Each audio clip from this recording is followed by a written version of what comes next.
Why do so-called assault weapons draw the ire of those that want to ban them? What's the justification? The Uniform Crime Report shows that rifles constitute less than 3% of all homicides. That includes anything classed a mass shooting, and that's rifles, not just assault weapons. You'll note that knives and cutting instruments are used 5 times more often than rifles. Blunt objects such as clubs and hammers are used at least 2 times as often, and personal weapons, that is hands or feet, are used 2 to 3 times more than rifles. And again, that's rifles, all of them. Look at the total for handguns. That's like 2/3 of all homicides. Why are prohibitionists not concerned about handguns? For many years, gun ban efforts did fixate on handguns. For example, the National Council to Control Handguns was created in 1974 and changed its name to Handgun Control Incorporated in 1980. Their point of emphasis for years was just on handguns. This included the slur of Saturday Night Special, inexpensive handguns that were supposed to be the choice of criminals everywhere. When polymer handguns started coming out, such as with the Glock, they started to focus their ire on them as well. That punk pulled a Glock 7 on me. You know what that is? It's a porcelain gun made in Germany. Doesn't show up on your airport x-ray machines here, and it costs more than you make in a month.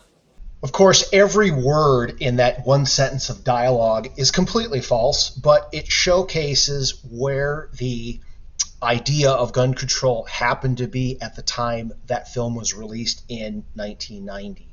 So, when did the whole bit about assault weapons come to light? Bogus claims about handguns began to erode among even the general lay public. In 1986, one state had an unrestricted right to carry, 8 had shall issue laws, 25 had may issue, and 16 states had no issue provision to carry a concealed handgun legally.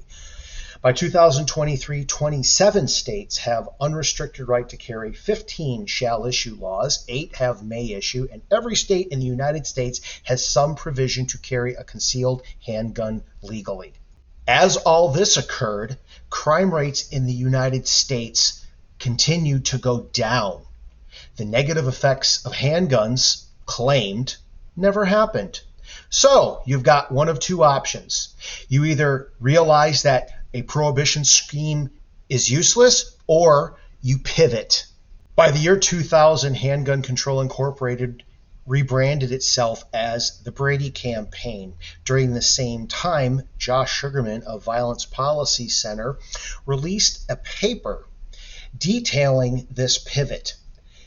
Basically, it pointed out that the assault weapons approach would be a new topic that would be easier to scare people with. People were more familiar with handguns, but confusion about different kinds of self-loading rifles and assault weapons versus full auto was something the general lay public might not understand, and therefore they could rebrand their efforts in an attempt to continue a prohibition scheme. Journalist and author Malcolm Gladwell had a chance to interview Josh Sugarmann about these policies.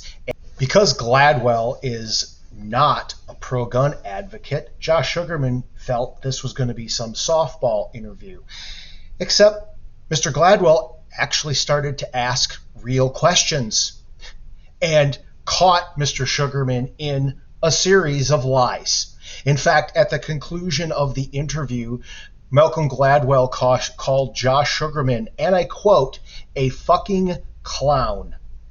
That's what happens when someone acts like a journalist and starts pushing for details.